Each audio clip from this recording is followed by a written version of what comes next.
क्या करने लगे।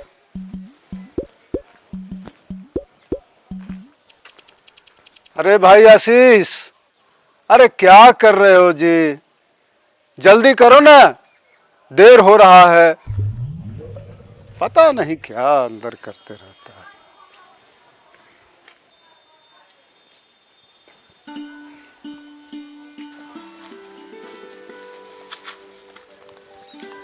अरे भाई, अंदर क्या करने लग गए थे? तुमको तो पता ही है कि ठेकेदार साहब के कारण मेरा नींद और चैन दोनों उड़ चुका है। अब जल्दी चलो। चिंता काहे करते हैं भैया, सब्र रखिए, सब ठीक हो जाएगा। ऐसे कैसे ठीक हो जाएगा? तुम तो ऐसे बात कर रहे हो जैसे मैं किसी सरकारी स्कूल में पढ़ने वाला बच्चा क्लास का छोटा बच्चा हूँ। अरे आशीष, तुमको तो पता ही है ना कि ठेकेदार साहब के कारण मैं कई रोज से ठीक से अन्न और जल ग्रहण नहीं कर पा रहा हूँ, और तुम इसे हल्के में ले रहे हो। चलो, अब देरी नहीं करो। ठीक है चल बैठिए।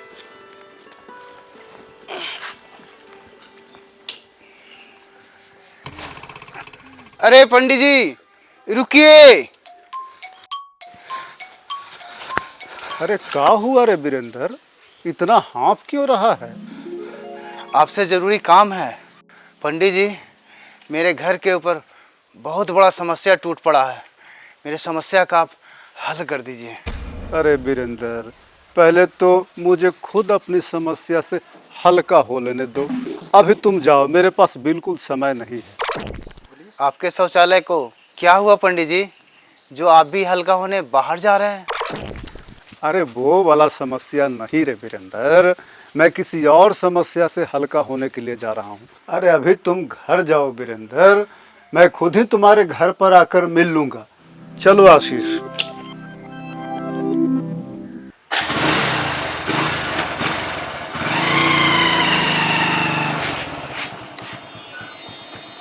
पंडित जी तो खुद समस्या हरता है और उन्हीं पे समस्या आ पड़ा है।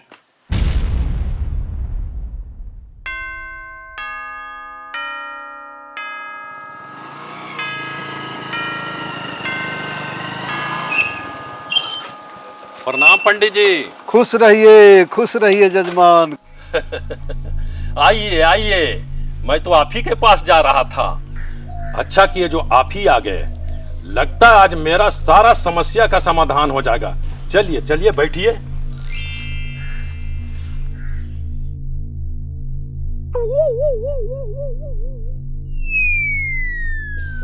चलिए ना भैया, चलिए चलिए, आइए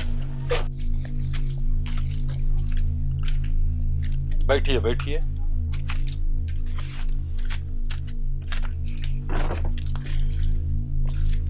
बैठिए। आप लोग के लिए 4-5 किस्म का मिठाई मंगवाता हूँ। आज मेरे जीवन का सबसे बड़ा समस्या का समाधान जो होने वाला है। लाता हूँ ठंडा पानी।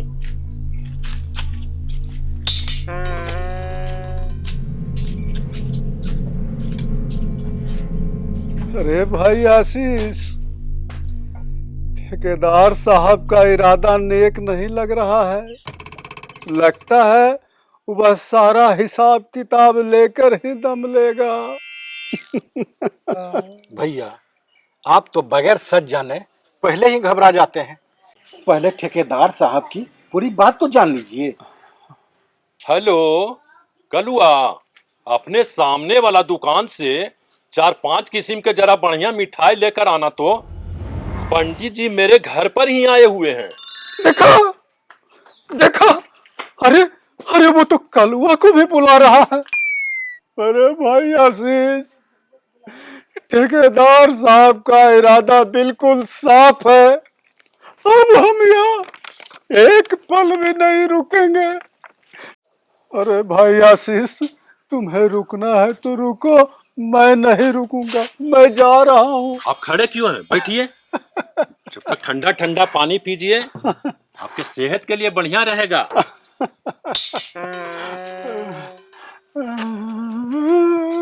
भैया ठीक करें, पानी पीजिए। आप घबराइए मत, कुछ नहीं होगा आपको, हम हैं ना।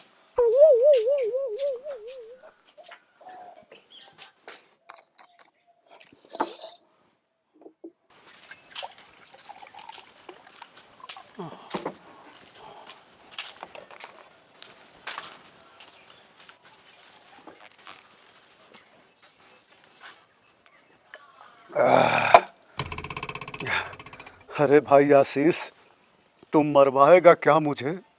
मुझे तो तेरा भी इरादा कुछ ठीक नहीं लग रहा है। आप यह क्या कह रहे हैं भैया? मैं बिल्कुल ठीक कह रहा हूँ। अगर तुम भी अपनी खैरियत चाहते हो तो मेरे साथ चलो, वरना मुझे चुपके से सरक लेने दो। समझे रे आशीष? मैं चला।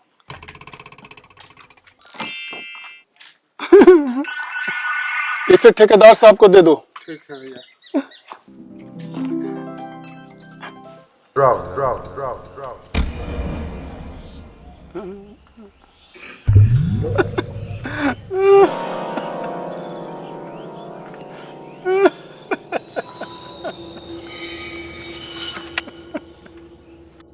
पंडित जी, इसे मैंने कल ही खरीदा है। अच्छा अच्छा अच्छा अच्छा। आपकी आने की खबर सुना तो सोचा लेता चलूं इसे।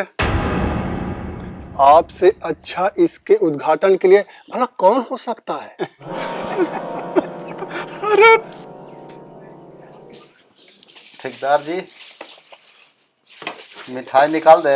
नहीं नहीं, अभी रहने दो, थोड़ा सा चाय बनवा लेते हैं। ठीक है।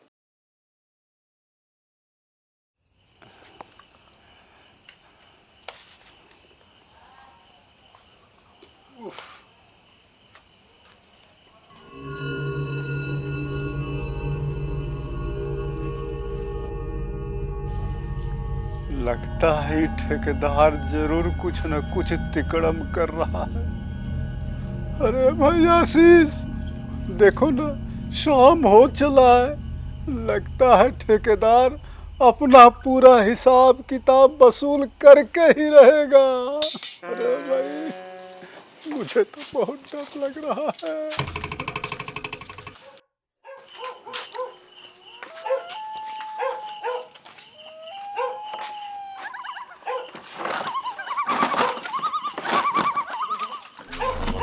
लीजिए पंडित जी, मिठाई खाइए, उसके बाद आगे का बात होगा।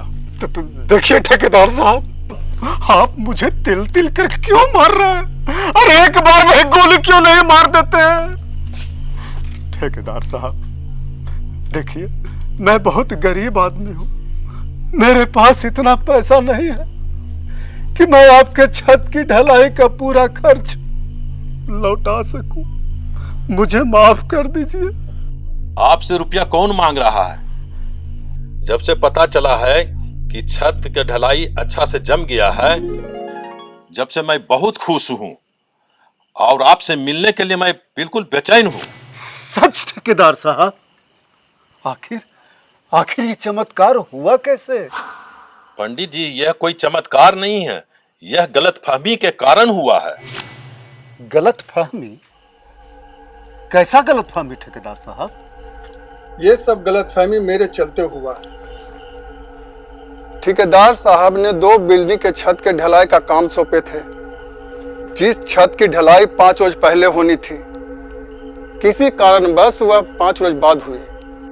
इसी बीच में ठेकेदार साहब चले गए चेक करने।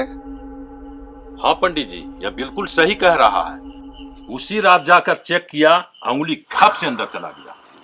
इसी बीच में मैं बेचैन हो गया और सीमेंट कंपनी वाले को फोन लगाया। उसने भी सच्चाई जाने बिना अपना पल्ला झाड़ लिया।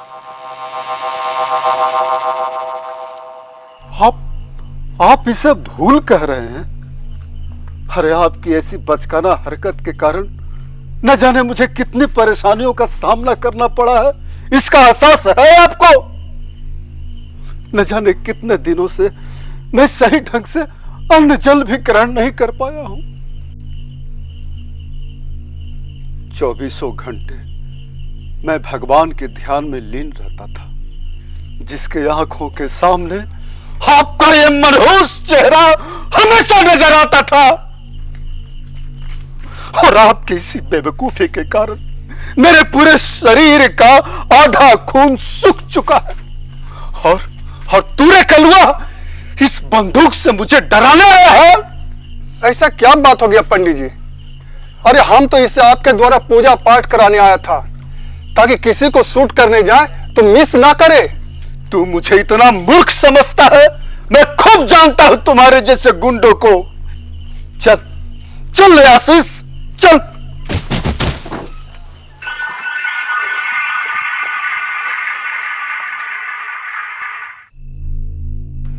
कमर दर्द के कारण मेरी माँ मर गई। मेरे बाबूजी और दादाजी को यही बीमारी थी और आज यही बीमारी के कारण मेरी बकरी मर गई। पता नहीं क्या मेरे घर में हो रहा है। लगता है मेरे घर में भूत प्रेत का साया पड़ गया है। क्या बात है वीरेंद्र, क्या सोच रहे हो? आइए पंडित जी, आइए बैठिए।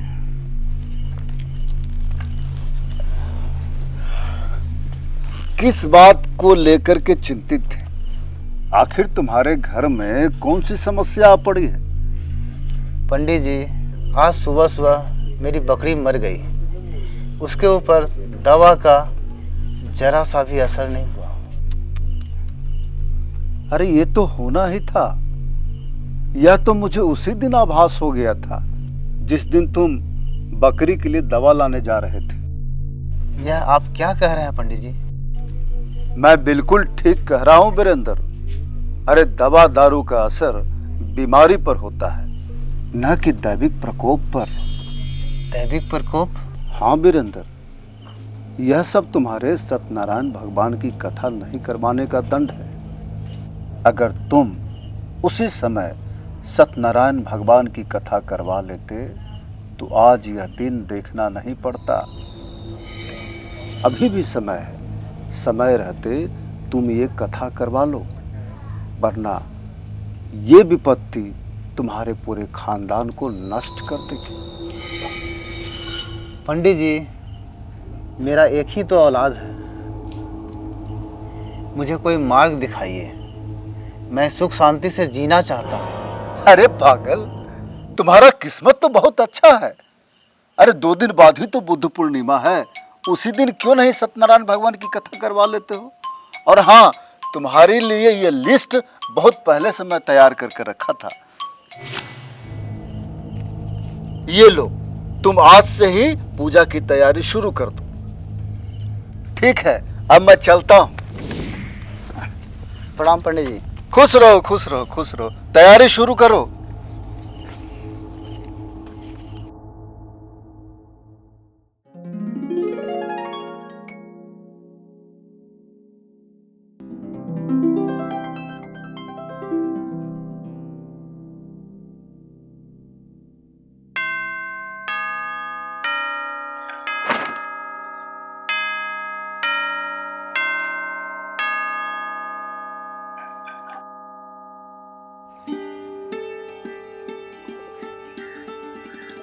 ए मनु, जरा तुम अपना नया वाला शर्ट देना। आज ठेकेदार साहब के साथ मैं भगत जी के पास जा रहा हूँ। भगत जी के पास? मैं तो कल तेरे घर पे पूजा में आने के लिए शर्ट को अभी अभी धोकर पसार दिया। कल मेरे घर पूजा नहीं होगा। मेरे बाबूजी ठेकेदार साहब के पास पैसा मांगने गए थे, पर उन्होंने मेरे समस्या का पूजा से भी आसान उपाय बताया है। उन्होंने कहा है कि भगत जी के पास जाने से मेरे सारे कष्ट दूर हो जाए। सच? मैं भी चलूं क्या? मेरा भी क्रिकेट खेलने से हाथ में दर्द हो गया है। नहीं नहीं, अभी तुम मत चलो, पहले मुझे हो आने दो। तुम्हें पता है, ठेकेदार साहब की पत्नी भी मैके में कई सालों से, इसीलिए ठेकेदार साहब भी भगत जी के पास जा रहे हैं। ठीक है, चलता हूँ।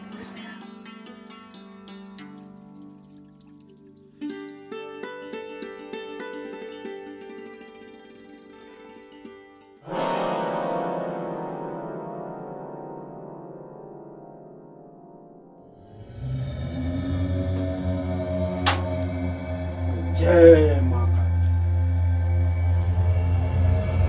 प्रणाम बाबा। प्रणाम बाबा। खुश रहो। बाबा, काली माई के स्थान भी लेके आए हैं। मेरा बच्चा बहुत परेशान रहता है। जब से ये स्कूल में पढ़ने गया है तब से हमारे घर में संकट ही संकट आ गया है। पता नहीं क्या हो गया है हमारे घर में।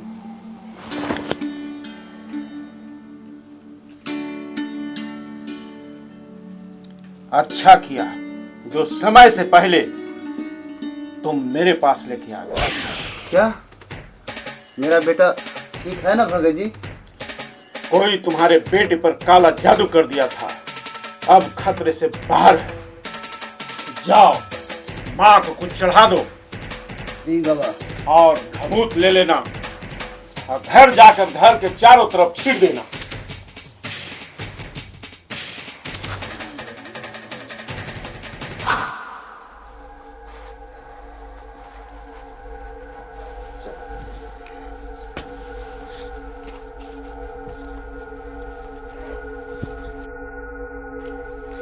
अपने मेहरारू का कपड़ा उपड़ा लाया है? कुछ भी छोड़ करके नहीं गई है भगत जी। उसका पहना कुछ भी तो लता पुता होगा घर में। बहुत खोजने के बाद एगो गोदरेज में एक कपड़ा मिला है बाबा। कहाँ है? लाओ।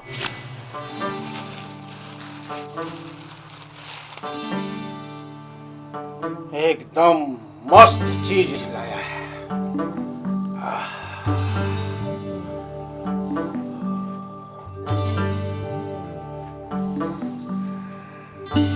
ओम काली महाकाली ब्रह्मा की बेटी इंद्र की साली, खाए कलेजा ठोके ताली, जल्दी से आए आपके घर वाली।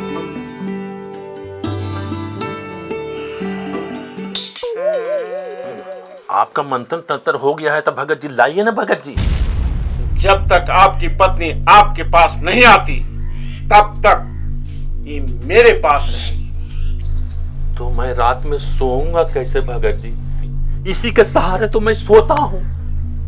जिंदगी भर इसी के सहारे सोना है तो ले जाओ, मां पर चढ़ाओ और वापस जाओ।